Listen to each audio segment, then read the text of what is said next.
No question about it. It's been a slugfest, but Donald Trump is the sole survivor on the GOP presidential candidate island. So now on to Trump's next big test. Can he rally the Republican Party to get behind him? I want to be a part of that unifying process so that we're at full strength this fall so that we can win this election. We cannot afford to lose this election to Hillary Clinton. He's the nominee of the Republican Party, or the presumptive nominee via the voters. I respect that and accept it. But that's not going to change the reservations I have about his campaign. Got more votes than anybody else, and we respect the voices of the Republican primary voters across the country. I said I would support the nominee of the party. I am. This election's too important to go into an election at half strength. That means we need a real unification of our party. Idaho Congressman Raul Labrador says he will vote for Donald Trump, but in a sort of an unusual twist, he says Trump has not yet earned his endorsement. So what does Trump have to do to get the party to unify around him? Congressman Labrador goes on the record. Good evening, sir.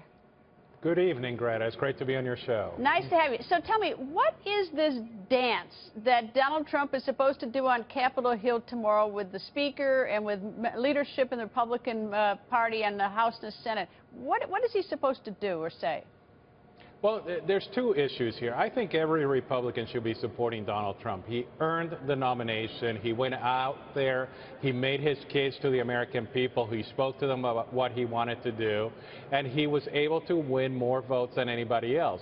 40% of the party approximately voted for him. So I think he has earned the nomination, and he has earned our vote. But I think he does need to come to Washington, D.C. and kind of explain some of the things that he has been talking about. How does he feel about the debt? How does he feel about the issues that we're working here in Washington, D.C. on? What are the things that he wants to do? What is his vision for America? And how is he going to work with Congress?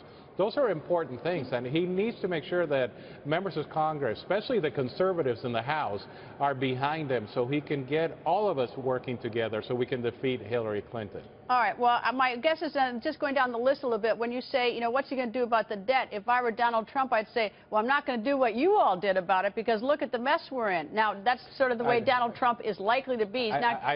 He's not going to be that diplomatic. I agree with you.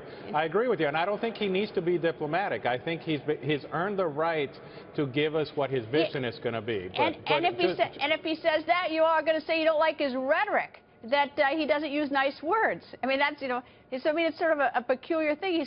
It seems to me that he's got to go there almost like his hat in his hand and sort of, you know, talk pretty and sort of court the Republican vote. And yet the Republicans out there seem to be voting for him.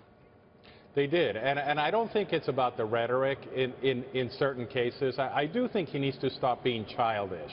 For example, when Lindsey Graham came out, and I'm not a big fan of Lindsey Graham, but when he came out and said he wasn't going to support him, you know what? Donald Trump destroyed Lindsey Graham in the primary. He just needs to ignore people like Lindsey Graham. He doesn't need to go on his Twitter page and start going after somebody who he already defeated.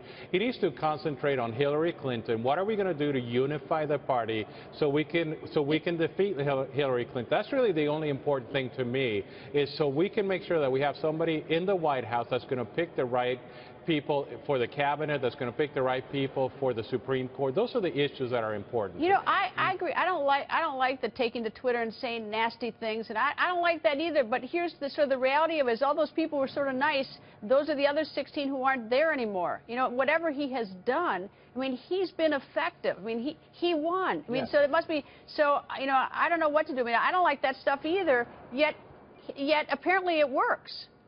It worked, but with 40% of the party, Greta. And what he needs to understand is that he needs to get the party behind him, and he needs to go beyond the party and reach out to other disaffected voters that are out there that feel that both parties have left them behind. And I think that's where he has been successful. He's reaching out to new people. And we as a party need to be a little bit introspective. Why is it that a total outsider came out of nowhere and actually won this nomination? I think too many people in Washington are not asking the right questions. Why is it that so many people are behind Donald Trump? And we need to be asking those questions. Congressman, thank you. Hope you come back soon, sir. Thank you very much. Okay, viewers.